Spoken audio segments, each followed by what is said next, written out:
Ganito ang ginagawa kapag basa ang panggatong mo.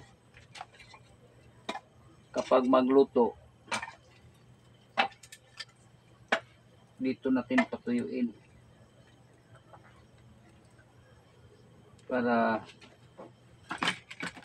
matuyo siya dahil sa init ng niluluto mo.